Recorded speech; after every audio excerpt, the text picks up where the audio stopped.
அடிக்கிறது கரெக்டு தான்னு சொல்லியிருந்தீங்க. அடிக்காமல் பிள்ளையை வளர்க்க முடியாது. பிள்ளைகள் தவறு செய்யும்போது அதை கண்டிக்க தான் செய்யணும். பார்த்துக்கிட்டே இருக்க முடியாதுங்க. வீட்டில் என் பிள்ளையை போட்டு நல்லா சாத்துன்னு சாத்த தான் செய்வேன். அவள் பெரிய பிள்ளை 8th படிக்கா. இருந்தாலும் அவளே சேட்டை பண்ணும்போது சொன்னது கேட்க மாட்டா. நம்ம இப்போ உள்ள பிள்ளைகள்னு பொதுவாக சொல்லிட முடியாதுங்க. 10 வருஷம் முன்னாடி 15 வருஷம் முன்னாடியே நம்ம எல்லாருமே சேட்டை பண்ணி தான் வந்திருப்போம். நான் ஸ்கூலில் படிக்கும்போது ரொம்ப அமைதியாக இருப்பேன். என்னோடய சைல்டுஹுட் ஸ்டோரியை சொல்கிறேன். அப்போது நான் உண்டு என் வேலை உண்டுன்னு அமைதியாக இருப்பேன். ஸ்கூல் காலேஜிலலாம் காலங்காத்தால் எழுந்திரிச்சு குளித்து சீக்கிரமாக எந்திரிக்க மாட்டேன். எங்கள் அப்பா கூட கேட்பாங்க, ஒரு நாளாவது நீ சூரிய உதயத்தை பார்த்துருக்கியா அப்படின்னு கேட்பாங்க. பார்த்ததே கிடையாது. ஒரு நாள் கூட நான் சீக்கிரம் எழுந்திரிச்சே கிடையாது. 7 மணிக்கு தான் எந்திரிப்பேன்.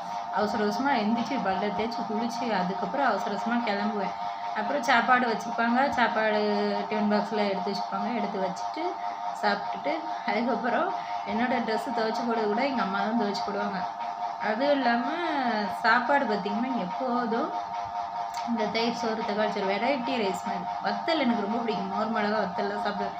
ஸ்கூலில் படிக்கும்போது என்ன செய்வேன், ரொம்பவே அமைதியாக இருப்பேங்க. ரொம்ப ரிசர்வ் டைப்பு. யாராவது ஏதாவது சொன்னாலே எனக்கு பதில் கிண்டல் பண்ணுவோம் பிள்ளைகள். என் வாழ்க்கையில் நான் படாத பாடு இல்லை, அவமானம் கிடையாது. நிறைய பேர் எதுக்காண்டி இன்சல்ட் பண்ணுவாங்கன்னு தெரியாதுங்க. சின்ன பிள்ளையிலேருந்து என் கூட படிக்கிற பிள்ளைகள்லேருந்து அவ்வளோ பிள்ளைகளுமே என்னை டீஸ் பண்ணியிருக்கோம், கிண்டல் பண்ணியிருக்கோம். டீஸ் கிண்டல் 2 ஒன்று தானே. கிண்டல் பண்ணி கேலி பண்ணுறது, கொல்லை கட்டுறது எல்லாமே உண்டு. ஆனால் நான் பதிலுக்கு பதில் எடுத்து பேச மாட்டேன், சண்டை போட மாட்டேன், ஒரு வார்த்தை கூட பேச மாட்டேங்க. சண்டை இழுத்துட்டு வர மாட்டேன். ஆனால் எனக்கு கோபம் அதிகமாக வரும். வீட்டில் அடைக்கடைக்கு வச்சதுனால யாருக்கிட்டையுமே அந்த கோபத்தை காட்டவே மாட்டேன். இப்போ வரைக்கும் பார்த்தீங்கன்னா கோபங்கிறது நான் யார்கிட்ட காட்டுவேன் அப்படின்னா எங்கள் அப்பா அம்மாட்ட காட்டுவேன். அதுக்கப்புறம் என் தம்பிகிட்ட காட்டுவேன். ஏன்னா ரொம்ப அவங்க ஏதாவது குறை சொல்லிகிட்டே இருந்தாங்கன்னா எனக்கு பிடிக்காது. ஆனால் ஸ்கூலில் படிக்கும்போது பார்த்திங்கன்னா நான் நல்ல பொண்ணு. எல்லோரும் பொறுத்த வரைக்கும் என் ஹேண்ட் ரைட்டிங்கை குறை சொல்லவே மாட்டாங்க டீச்சர்ஸ். அதுவும் இல்லாமல் சின்ன பிள்ளையில் நான் 4ஆம் கிளாஸ் படிக்கும்போது உங்கள் பொண்ணு பின்னாடி திரும்பி பேசிக்கிட்டே இருக்கா அப்படின்னு சொல்லி எங்கள் அம்மாட்ட ஒரு கம்ப்ளைண்ட் 4th படிக்கும்போது. அப்போவே பின்னாடி திரும்பி பேசிகிட்டு இருக்கேன், பாடம் நடத்தும்போது கவனிக்க மாட்டேறா அப்படின்னு. கவனிக்காத மாதிரி இருப்பேன். ஆனால் எந்த கேள்வி கேட்டாலும் பதில் சொல்லிடுவேன். லீவ்லேயே பார்த்திங்கன்னா அடுத்த வருஷத்துக்கு நான் பாடத்தையும் படித்து முடிச்சிடுவேன். எந்த கேள்வி கேட்டாலும் டக்குன்னு ஆன்சர் பண்ணுவேன். அதுக்கப்புறம் பார்த்திங்கன்னா எல்லா சப்ஜெக்ட்லேயுமே சென்டம் வாங்கிடுவேன். என்னோடய பேப்பர் 100க்கு 100 மார்க் இருக்கும். எல்லோரும் எங்கள் மாமா அவங்க பிள்ளைகிட்ட கொண்டு காமிக்கிறதுக்கு போவாங்க. பற்றியா துறை பிள்ளை துறைமதியே படிக்க பற்றியா அப்படின்னு எங்கள் அப்பா பேர் துறை. எங்கள் குடும்பத்தில் எல்லாருக்குமே அந்த தலைவர்கள் பேர் தான் வச்சுப்பாங்க. நேரு, துறை, ஜவஹர் இந்த மாதிரி தான் வச்சுப்பாங்க. அதனால் சின்ன பிள்ளையில் நான் ஊமையாக இருப்பேங்க. மொத்தத்தில் ஊமையாக இருந்து சில சமயம் ஊமையாக சேட்டை பண்ணுவேன் மற்ற பிள்ளைகள மாதிரி. அதாவது என்னென்னா ஒரு பிள்ளை சின்ன பிள்ளையாக இருக்கும்போது என்னோடய பாவாடையை கிழிச்சு விட்டுட்டு விடிய அது ஃபுல்லாக கட் பண்ணி அது அப்பமெல்லாம் பெஞ்சு போட்டு கீழே உட்காந்து வச்சுருப்பாங்க.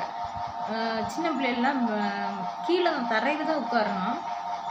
அதில் பெஞ்சில் போட்டு இழுத்து துண்டு துண்டாக்கிட்டு அதுக்கப்புறம் எங்கள் அம்மா சாப்பாடு கொடுக்க மத்தியானம் வராங்க. அப்புறம் யார் இப்படி ஆக்குனதுன்னு சொல்லி அப்புறம் பக்கத்தில் உள்ள ஒரு பிள்ளை பேரை சொல்லி அந்த பிள்ளை தான் அப்படி பண்ணிச்சின்னு சொல்லி அப்புறம் எங்கள் அம்மா சண்டை போட்டு அதுக்கப்புறம் என்னாச்சுன்னா நான் 6th படிக்கும்போது விகே அப்புறம் ஃபேமிலி ஸ்கூலில் நான் படிக்கிறேன். அங்கே உள்ள ஸ்கூலில் படிக்கும்போது எங்கள் அக்காவும் 10th ஏவோ பிஓன்னு நினைக்கிறேன். உங்கள் அக்கா அங்கே இருக்காள், உங்கள் அக்காவை போய் கூப்பிட்டு வாடினாங்க. எங்கள் அக்காலாம் எனக்கு அக்காவே கிடையாது, நான் கூப்பிட்டு வர மாட்டேன் அப்படின்னு போய் சொல்கிறா. இவளுக்கு பெரியம்மா பொண்ணு ஒன்று உண்டு, அவள் 2 பேர், அவள் 10th B செக்ஷன், இவள் தெரியாதுன்னு போய் சொல்லுவா. எப்போதும் அவள் அக்காவை பார்க்கறது மத்தியானம் போவா அப்படின்னு சொல்லி கொடுத்தாங்க அவங்க என் கூட சேர்ந்த பிள்ளைகள். அதுக்கப்புறம் பொய்யா சொல்கிறேன், உன்னை பாரு மூக்கில் குத்துறேன் பாரு அப்படின்னாங்க. எதுக்காண்டி கூட்டிகிட்டு வான்னு சொன்னாங்கன்னா மேக்ஸ் நோட்டு வாங்கலை. அதுக்கப்புறம் எங்கள் வீட்டில் வாங்கி தரல, லேட்டாகும், வாங்கி தருவாங்க அப்படின்னு சொன்னேன். அதுக்கப்புறம் எதுக்கு நீ மட்டும் கிளாஸ் ஒர்க் நோட்டில் எழுதுற அப்படின்னாங்க. ரஃப் நோட்லேயே எழுதிட்டு வரையே அப்படின்னாங்க. ஒரு நோட்டே ஒழுங்காக வாங்க மாட்டேங்கிற. அப்போம்லாம் எதுவும் கேட்டாலும் சீக்கிரம் கிடைக்காதுங்க வீட்டில், கொஞ்சம் லேட் ஆகும், ஃபீஸ் கட்டுறதும் லேட் ஆகும். ஆனால் நான் ஒரு நாள் கூட ஃபீஸ் கட்டி பார்த்ததே இல்லை எங்கள் அப்பா. ஒரு யூனிஃபார்மு, புக்கு, நோட்டு எல்லாமே ஃப்ரீயாக. நல்லா அங்கன்வாடியில் தான் படித்தேங்க. அங்கன்வாடியில் பால், பிஸ்கெட்டு. அதுக்கப்புறம் 1ஆம் கிளாஸில் அந்த பிஸ்கெட்டு ஒரு ஒரு 2 பிஸ்கெட் கொடுப்பாங்க. கருப்பு டீச்சர்னு சொல்லுவோம். அந்த டீச்சர் பேர் ஞாபகம் இல்லை. இன்னொரு டீச்சர் பேர் சாந்தி டீச்சர். சாந்தி டீச்சர் எனக்கு ரொம்ப பிடிக்கும். அவங்க ஒல்லியாக அழகாக மஞ்சள்லாம் பூசி சூப்பராக மங்களகரமாக இருப்பாங்க.